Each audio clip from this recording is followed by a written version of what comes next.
welcome back to Oldtimer Garage. So as promised a long time ago, here comes at last a video presenting the car that I put back on the road and that I took across the UK and all the way to the south of France with all my stuff. If you haven't watched this video yet, I will put a link in the description of this video for you to go and have a look. But before we start, there have been quite a good number of new subscribers joining us lately, so if you are new to the channel, welcome, and please don't forget to subscribe if you aren't yet, and click on the bell button so that you get notified next time I upload a video. Right, so with this out of the way, let's start, shall we? So these 2CVs, a 1986 2CV Special series, which as you might know of Special only has the name, as it was actually quite the opposite. The Special series were cars that were pretty much naked of anything not essential.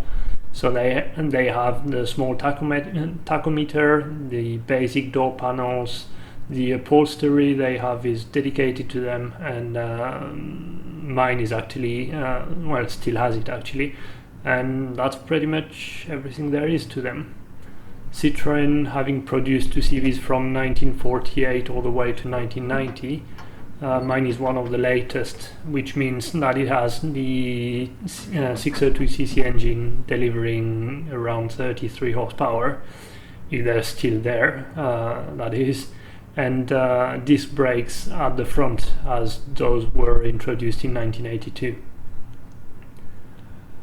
Before we start reviewing the car in more details, I'd like to add that I filmed everything you can see in this video on private or closed roads, so there was no safety issues, just in case you wonder. Now, as every 2CV, mine also has the soft roof, and because it is one of the latest models, the way to lock it up is done from the inside of the car as opposed to from the outside like it was in the earlier models. There was of course safety problems back then, because even if the car was locked, someone could just take the roof down and get into the car. But also, and mainly, these roofs had the tendency to just go away while driving if you were unlucky enough to cross paths with a big truck or something like that. It actually happened to me once on my 1962, and right on the way to hand it over to the person I was selling it to. So that's very surprising when you drive, I don't know, maybe 40-50 miles an hour, and all of a sudden you can see the sky above you.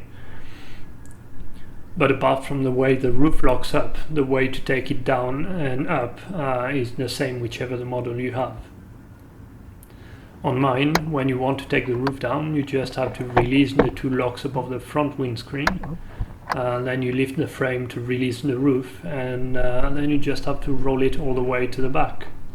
There are two catches in the middle that need to be released as well, in case you want to only open the roof halfway. But apart from that, there is nothing to block it. And at the back, there are two plastic bands that will keep the rolled roof in place. So as you can see, it's pretty basic, as pretty much everything on this car. When you want to take the roof back up, you just need to do the same thing the other way around, without forgetting to put the two middle catches back in place before you place the pins of the roof into the frame at the front. And most importantly even, you need not forget to replace the two hooks above the windscreen. It's happened to me a couple of times already, and it's not a nice feeling when it opens at full speed. As far as the transmission is concerned, it's a 4-speed manual transmission with an almost standard H pattern. The only two differences are that the gear lever comes out of the bulkhead. I think in the UK they call it the hockey stick, but I'm not sure anymore. And the second difference is that the first gear is towards the back of the H pattern, as opposed to towards the front on most of the modern cars, if not all of them. This is not a big problem per se, but it becomes a problem when you want to shift back into first gear and you forget that it's backwards, because you then force the transmission into reverse, which doesn't make a very nice sound.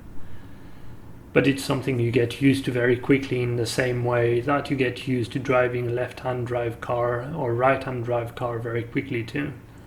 I'm so used to drive all sorts of cars now that I don't even think about it. Depending on which side of the car I get into, I will just drive it, being a left-hand drive or right-hand drive, and same thing if it's a standard manual transmission, a 2CV transmission, or even an automatic. For those of you who are afraid of taking an automatic car because you think you could step on the brakes with your left foot, here is a very simple trick that works wonder. Just place your left foot behind your right ankle while you get used to the automatic transmission. It will feel weird at the beginning, but I can assure you that you will get used to not use your left foot very quickly, and very safely too, as it will be blocked behind your right foot the whole time, and you will have time to stop it if you even try to go for the brakes with it. But I digress, so let's come back to the 2CV.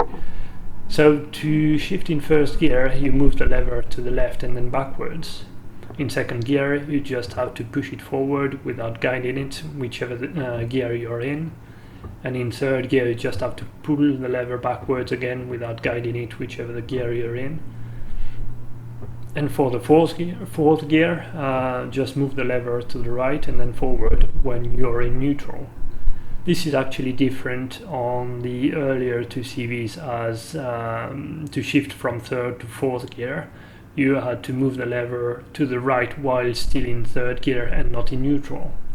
I'm not sure why they did it that way, but that's how it is anyway. And for the reverse gear, it's right where the first gear would be on a standard manual transmission, so you just move the lever to the left and then forward. It might sound a bit complicated, but as I said, it's very easy and very quick to get used to it. And that's about it for the description of this car, I think. Now, there are a few modifications that I made to it specifically for the purpose of our road trip. The first one, and the most obvious, was the tow bar. I was lucky enough to find an original 2CV tow bar, so it was pretty easy to fit. Basically, you just have to fix it at the rear of the chassis arms, and then there is an arm on the tow bar itself that goes underneath the car and has to be fixed on the chassis with the same bolts that keep the rear axle in place on one of the two sides. That was the part that was concerning me the most, actually, when I fitted it in this tow bar, because the bolts of the axle tend to rust a lot and get stuck in the chassis, and they will either break right off, which would have meant for me to, the need to remove the body of the car to get access to the axle and fix the problem, or if you're lucky, they just don't move and the heads of the bolt get rounded. But it's the same problem, you need to cut them off, which means that you need to get the body off and to remove the axle and remove the broken bolts. And believe me, that's another kind of worm altogether, and I didn't have the space to do that in my small garage, nor the time, to be honest. So I thought I would first try to unlock those two bolts and see if they came off. And I was lucky enough that they did, because otherwise I was struggling to find a plan B. Right, so the tow bar comes easily in place once these two bolts are removed, and the electrics are pretty easy to connect as well, as it's only a matter of picking them from the cables going to the tail lights of the car. The second modification I made was to sew a piece of fabric that I put underneath the soft roof.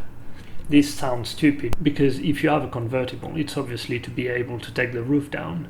But the problem when you take the roof down is that you get sunburnt, and very quickly so, and even more so in France. Plus, with a young baby in the car, this is not something I wanted to do. I can still remove this piece of fabric very quickly if I want to, because it's only kept in place by pieces of Velcro. But it's a real luxury when it's very hot to have fresh air coming in the car, but not getting burnt by the sun. Keep in mind that when the roof is up on 2CV, the only air coming in will be through the two half front windows that flip up, and the vent flap below the windscreen, and this is usually just compensating the air coming from the engine bay that's always filtering a little bit into the cabin, even when the heating is on the so-called cold position. So I was very happy about that.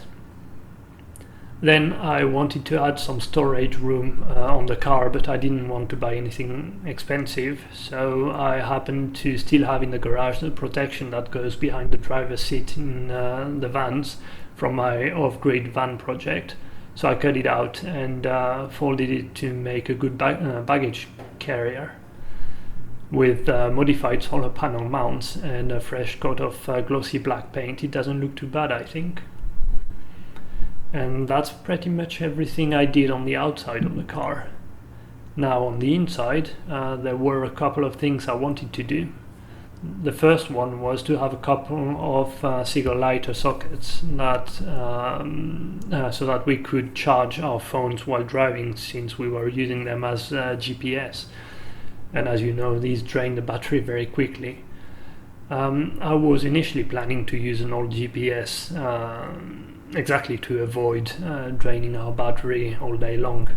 But the thing is, with the data plans on the mobile phones now, it gives you the traffic information, which comes in very handy. So I made an additional small dashboard under the glove box, where I brought the 2 volts from the battery to the 2 sockets, isolated by a switch and protected by a fuse each.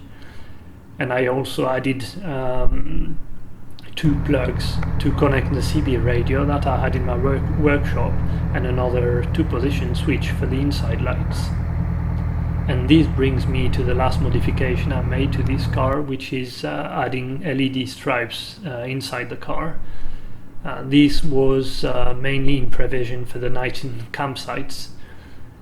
There is already a light inside this car, which is right above the driver's door, but it's very weak and loaded like we were going to be for this trip. I wanted something that was actually good enough for me to find something in the car if I needed to. So I put a first stripe across the car under the dashboard, so that all the front of the floor was lit if we dropped something or if we needed to find something stored under the front seats. And I placed a second and a third one in the middle of the car and one at the back right above the rear window. This was actually an awesome idea because it doesn't use too much power, and it lights up the car as if it were full daylight in there, right from the front all the way to the back and even inside the trunk. So that's it. This is pretty much everything I did to this car, which, as you can see, isn't that much in the end, but it made our trip much easier and more enjoyable. I didn't have any use for the CB radio during this trip, but it's very cool when you drive in a convoy with other cars, and for some reason, while it's illegal to drive with your mobile phone in hand, it's still tolerated to drive with the CB microphone. Go figure. Anyway, that's all for this video. In the next one, I'll share a few modifications I did to my workshop before storing the 2CV, since we're going to travel for a while quite far away from both France and the UK. So we'll have more interesting and different videos coming up very soon, hopefully.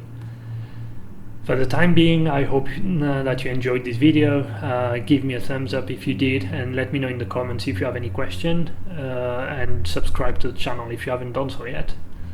I'll leave you with a few more pictures of my car, and I'll see you soon, but in the meantime, as always, stay tuned and drive safe.